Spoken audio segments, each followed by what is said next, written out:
علي، انا وثقت فيك. اوعى تطلع زي بقيه الرجاله اللي بيقضوها مع البنت شهر والتاني وبعدين يرموها.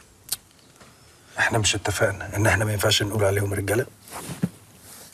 وعموما ما تخافيش، انا عمري ما هبقى زي بقيه الرجاله واقضيها معاكي شهر والتاني وبعدين ارميكي.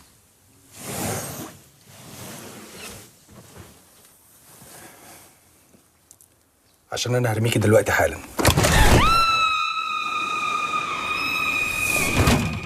مش قلنا لكم البس واسع؟ عرفت بقى ان كان قلبي عليكم.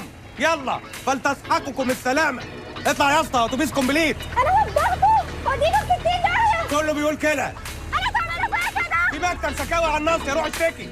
اللي يعرف ابويا يروح يقول له.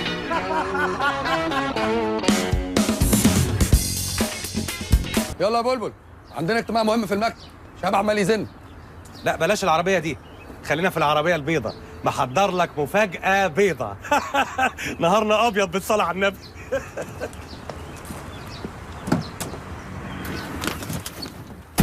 ايه ده؟ وحشتيني قوي قوي. ايه يا علي؟ ايه وحشتيني قوي قوي قوي؟ انت تعرفها؟ ده انت اول مره تشوفها. لا يا راجل، دي بوسي اللي حكيت لك عليها. حلوه بوسي، بس ما ينفعش تيجي معانا الاجتماع. يعني امشيها؟ لا نلغيه.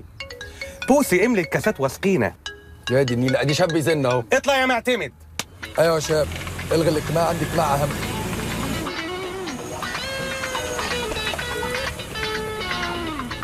اتفضل علي بيه، اتفضل.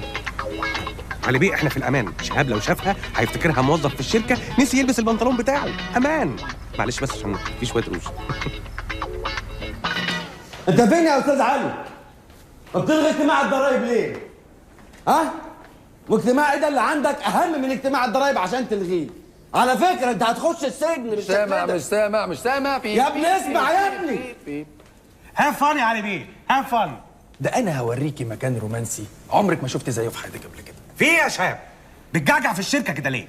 الضرايب مديانا مهله شهر، يا الدفع يا الحبس، وكله من تحت راسك انت. اهدى يا شهاب وما تنساش نفسك. ساش نفسي؟ يا ابني انا اللي باني الشركه دي مع ابوه.